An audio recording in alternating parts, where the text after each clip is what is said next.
Welcome to the Liberty Insider. This is your program bringing you up-to-date news, views, discussion and insights on religious liberty events in the US certainly, but around the world. My name is Lincoln Steed, editor of Liberty magazine, and my guest on this program, Ed Cook, Dr. Ed Cook, author, sometimes for Liberty magazine, minister of religion, but your doctorate is in church-state studies. That's correct. Yep. You're right on the right program here, because that's our thing. In a previous program, we'd spoken about the Jesuit Order within Roman Catholicism and its origins and connection to not so much to the Reformation, but to the Counter-Reformation. But I think while there are 1 billion Roman Catholics, right, in the world today, give or take, although a bit like Islam, you know, you're born a Roman Catholic, you may not go to confession or anything. In fact, they don't have confession in the old sense in most places, but you may not go to Mass very often, but you are a Catholic, born a Catholic. So I'm not sure that 1 billion, when you really get down to the nub, how many are actively involved. But there's an adherence nominally of a billion. They would know who Jesuits are, right? Sure. But I think in recent years, with the explosion of global news and so on, and the telegenic Pope Francis, a Jesuit, I think people have sort of pricked up their ears. Who are the Jesuits? Well, actually, there were a number of articles that came out, one by Huffington Post, another one by the Daily Beast, another one by the Times, that dealt with that specific issue, that he's the first Jesuit to be elected as a pope. And that's got to be significant, because Jesuits were the foot soldiers of the papacy. But at different times they've even been looked upon with suspicion. And even banned at one point. Right. And in the 70s, Pope John Paul II had a big run-in with them and was ready to dissolve the order. But they've been brought to heel, and I think with a Jesuit Pope, I think their influence is very high. It must be. Now, you and I are Seventh-day Adventists. In our Adventist community, there are some people that buzzing around with all sorts of conspiracies and all the rest, and I'm constantly coming across people claiming that Islam was begun by the Jesuits, and what else would they say? Oh, that the Illuminati and the whole Masonic order was begun by the Jesuits. Could this be true? From what you know of history? Yeah, from what, you know, all of the historical documents by the Jesuit Order itself and the Catholic Church, as well as other non-Catholics that are historians that have, and from a broad perspective of educational backgrounds, I would say the definitive answer is no. Right, I wanted you to say. Yeah, the Jesuits have not started and if I had a Muslim imam here, he'd be babbling in horror at the idea. There's no historical evidence. In fact, there's anti-evidence. There's evidence to the contrary. Correct. But perhaps it says something for the perceived power and influence of the Jesuit order through the ages that claim could even be made. In fact, one thing, just commenting on that, I would mention from a historical perspective, you know, the Jesuits, as we mentioned in a previous segment, they started in 1534, were officially recognized in 1540, and had grown up to 1,000 members by 1556. By 1615, they had reached 13,000 male priests that were part of the order. Now, one of the things that during that period of the 17th century, from roughly 1600 to 1685, 1690, they were very instrumental in the Catholic Counter-Reformation. And many of the countries that had become Protestant, formerly Catholic that had become Protestant, now they converted back again to Catholicism. Yeah. But the thing I was going to mention about that is that the term Jesuit is something that in the hearts of Protestants during that era, it did strike a note of fear. Because they recognized that Jesuits were part of the extension of the church, part of the inquisitorial process, and also very learned and astute men. And also, I don't have a copy of it here, but they're how could I characterize it? Basically, what they swore to, you know, their oath of allegiance. Oath of allegiance is rather blood-curdling, and it's taking what Paul said and enlarging it in ways that I don't think most Christians would imagine. You know, Paul says, I determined to be all things to all people. I don't think Paul meant anything beyond not challenging people, but suiting Christ to the occasion and capitalizing on everything. But you know, the Jesuits at different times have masqueraded as to get into other belief systems and get them from the inside out. And I think that's perhaps why it's plausible to certain people that they might have begun Islam, that they might have been within the Knights Templar orders or whatever, in spite of the fact that the history that the Roman Catholic Church has persecuted Masonry. Correct. It's seen it correctly as a competitor. So the idea that Jesuits would have started, it's just nonsense to me. In the late 1700s, it was Pope Leo that actually wrote several of dogmatic statements, declarations of the Church, denouncing any kind of secret societies as they were referred to back then. But I know in one occasion at least a Jesuit made huge inroads into Protestant thinking, and something that we're bearing with in the US now. Does the name Ribera mean anything to you? Yes. Tell me. Well, he's an individual that had been a Catholic priest and ended up converting out, and wrote quite a lot about the order itself and the inroads that the Catholic Church, through the Society of Jesus, has attempted to do in trying to penetrate Protestantism. Well, no, I think you're thinking of another name. But it was a Jesuit priest, I'm trying to remember his first name, Ribera, that came up with a method of interpreting apocalyptic prophecies. Yes. That conveniently rewrote things to the extent so that as the Protestants under Martin Luther were identifying Rome as Antichrist and so on, that all of that disappeared because you were looking back and it was dispensationalism and so on. And there's no question that a Jesuit attempt to denature the apocalyptic aspects of Protestantism has led directly to what we have in the United States today, where evangelical Christianity... Dispensationalism. Yeah, are looking for something quite literal to take place in the Middle East, rather than perhaps spiritual developments within, as Ellen White, an Adventist writer, used to say, Christendom. There's actually two positions that those priests, those Jesuit priests, had developed regarding prophecy. One is that almost a purely futuristic perspective, where they move all of the prophecy to future events. Yeah. And then the other one is dealing with, it's all relegated to the past. It's happened to in past history. Principle, as they would say. So yeah, but the whole point of it was diversion, to take away from, people have forgotten Martin Luther, I think, to a large degree. They think that it was all justification by faith, and Rome sort of squashed him because of that. I reread the 95 Theses the other day, and it was quite illuminating. I'd read them years ago, but I hadn't looked at them sort of this dispassionately. And they're not really 95 discrete points. They're 95 variations on a theme, and the theme is the Pope and the church, medieval church that he represented, Martin Luther felt had no authority and had usurped any limited authority in carrying forward its edicts and doctrines and so on. So it was all a matter of authority.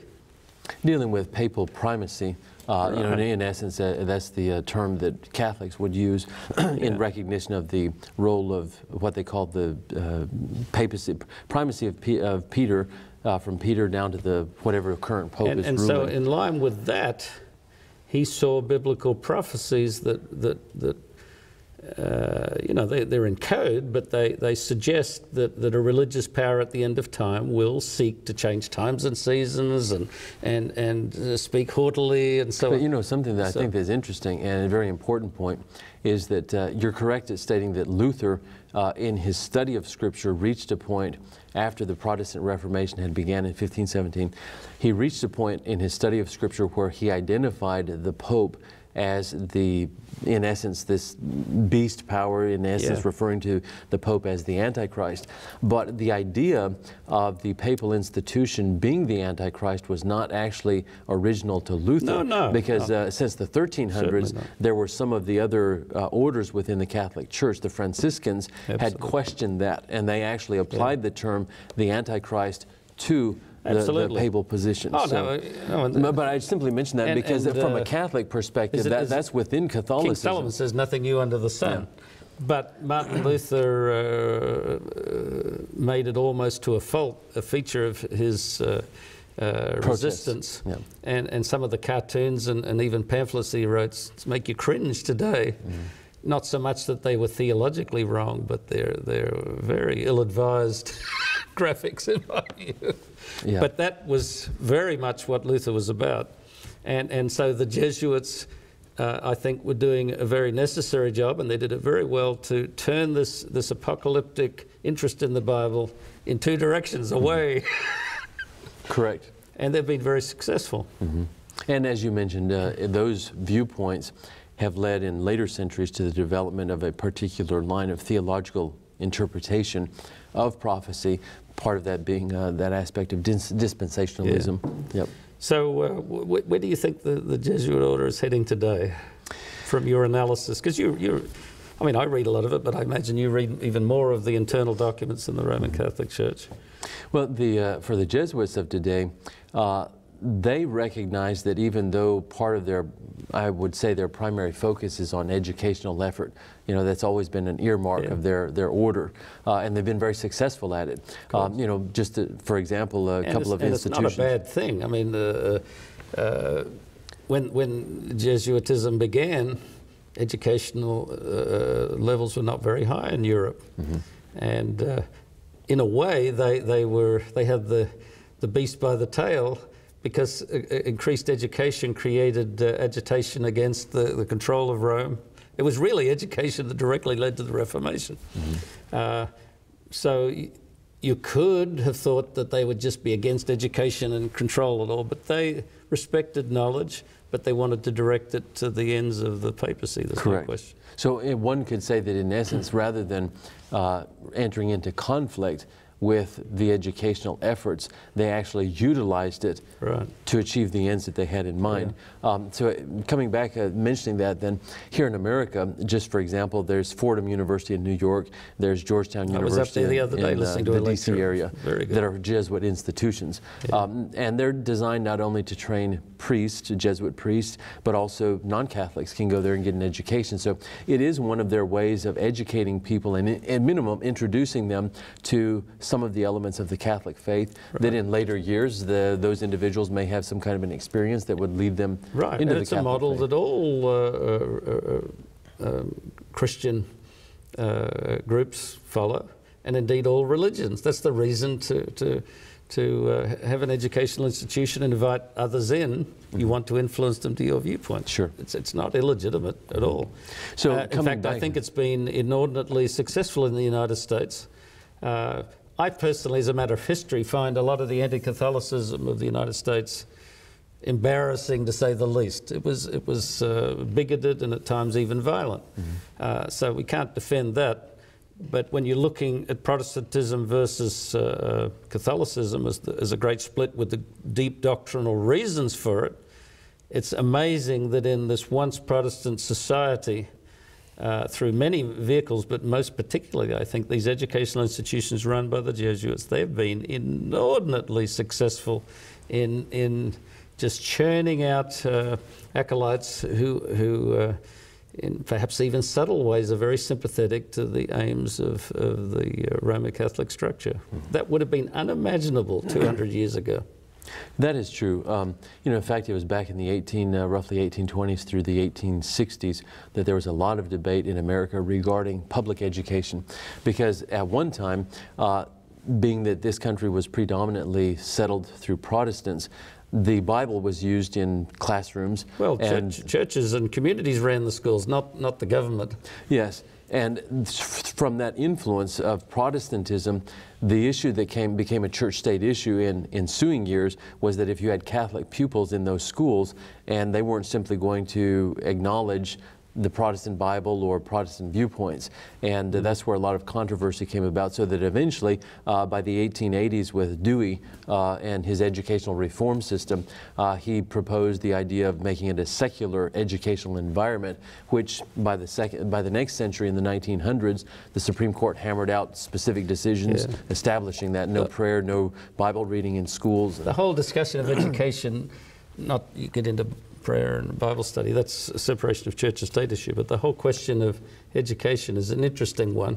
As I say, religion was really the arbiter of education for a long, long time, and in the early society in the US, different communities would band together and basically group fund. But the idea of the state running education is relatively new, and it coincides directly with the industrialization of society and the need of the state to train citizens for its own purposes. That's basically what it boils down to. And so we've inbuilt a contradiction between the original aims of education and goals and the continuing goals of religionists. Roman Catholics are only one of the groups. Adventists run schools. But there is a conflict between the state aims and those aims, and they perhaps can coexist, but when you fund them together, you've built in a conflict that I don't think is easily reconcilable. Yep. And that's why, you know, going back to that debate, kind of that time period in the 1820s through the 1860s, one of the thrusts that the Catholics were putting forth, they wanted to have their own schools to educate their children as Catholics, but they wanted state support for that. Yes, and that's a big issue. We'll take a short break. We'll be back and to continue this discussion of not just the Jesuits, but religious education, and you know, what are the deeper implications of that? Stay with us.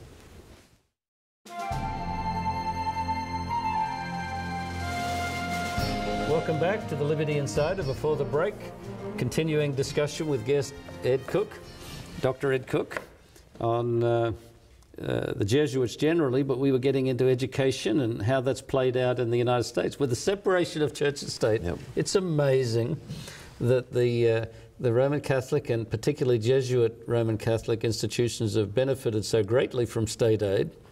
And of course, even our own church, Seventh-day Adventist institutions take quite a bit of state aid with criteria that satisfies them. But I'm of the mind, and this program has consistently pointed out, that there's a danger in taking state aid. It's a danger to the state and a danger to the church. Well, there are, yes, certainly, you know, I guess one would say Christian scholars that have recognized that whenever a religious entity receives support other than from its own members, it is actually weakening itself in the sense that it's open to compromise. The state, whenever it ends up doing that, then it shows preference for one particular religious group as opposed to another. But there's another C that I think it creates is it co-opts the church to the ends of the state. Now, I don't think that's necessarily an unthinkable situation for the Jesuit Order and their idea of education, because they'll be happy to sort of morph into the aims of the state. But we shouldn't encourage that. Well, one of the things, you know, notably one can say about the Jesuits, not only with their educational mission focus throughout their history of existence, but it is true that they do their best to, whatever the prevailing conditions are in society, in the given culture or country that they're trying to reach, they will adapt their methods and even the idea of entertaining questions about Catholic views and Catholic doctrinal teachings, at the same time holding on to those. So it's kind of more along the lines that I would say that, at least in the American context, the Jesuit universities encourage inquiry, discussion, debate, and ultimately try to guide the students to understanding what they feel is the correct viewpoint from a Catholic perspective. No, so, that's fine. As an intellectual model, has a lot to recommend it. But when you're talking about doctrinal purity or aims of a religious institution, it can get muddy. And I'll repeat again, on religious liberty levels, who are we to criticize the Roman Catholics, the Jesuits, sub-order, or Muslims, or whatever? I mean, we can comment on it, but we all have the right to exist under the freedom of religion, and we shouldn't critique.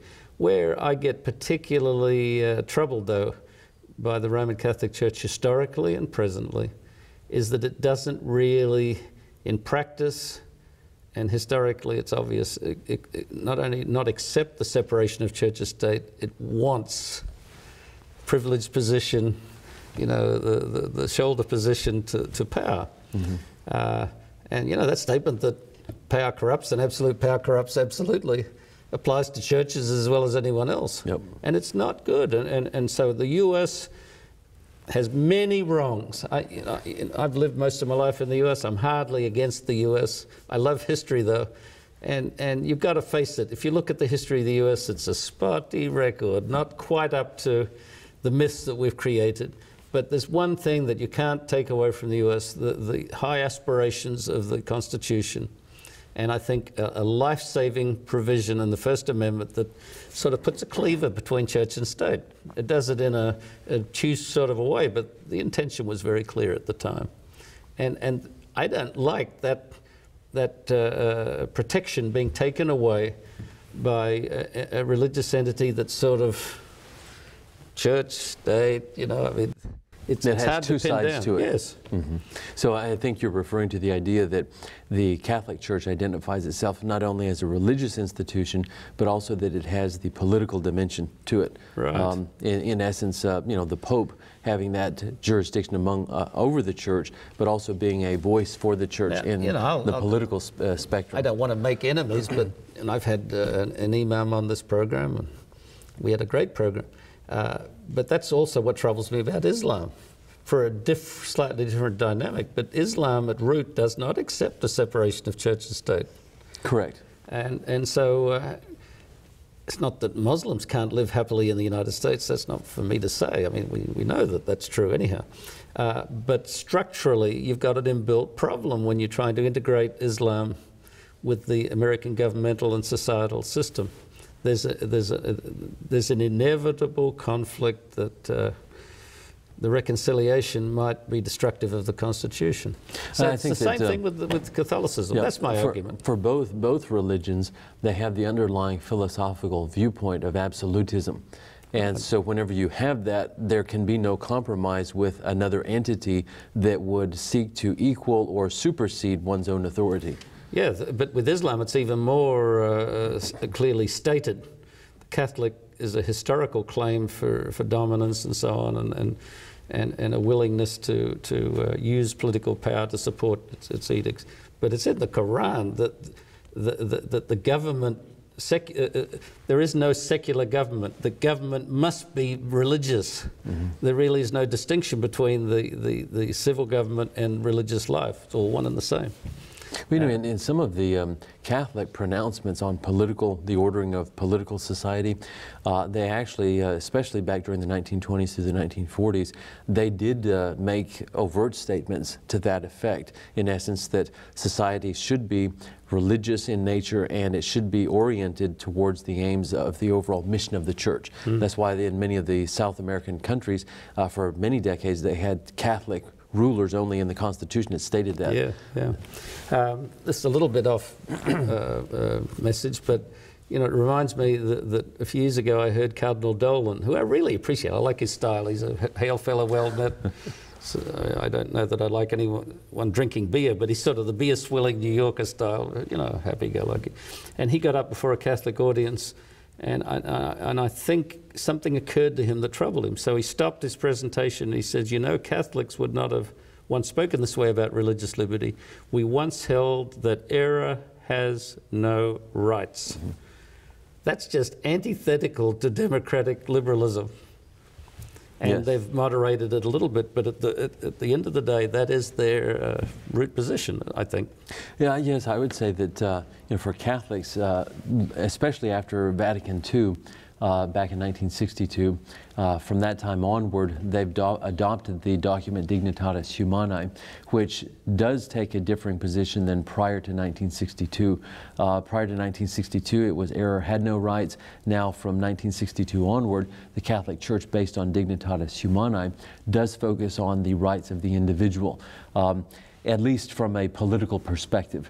And that's something that maybe in a future presentation we can explore a little bit further, dealing with those distinctions in that document. few years ago, I visited Phnom Penh, Cambodia, and saw the death camps and the effects of the Khmer Rouge driving 1 million people out of that capital city into the countryside for re-education. That was a dark chapter in that poor, benighted country's history. It was a clear illustration that you cannot persuade people against their will. What we know in the West and in this modern era is that education where people are voluntarily exposed to knowledge, where their minds are engaged, where they see the principle at play, are indeed the ways to change behavior. Christianity is advanced traditionally through education and training in biblical principles. The Jesuits have used it to their narrow sectarian purposes. The Seventh-day Adventist Church, that I'm a member of, successfully maintains a worldwide educational program. For Liberty Insider, this is Lincoln Steed.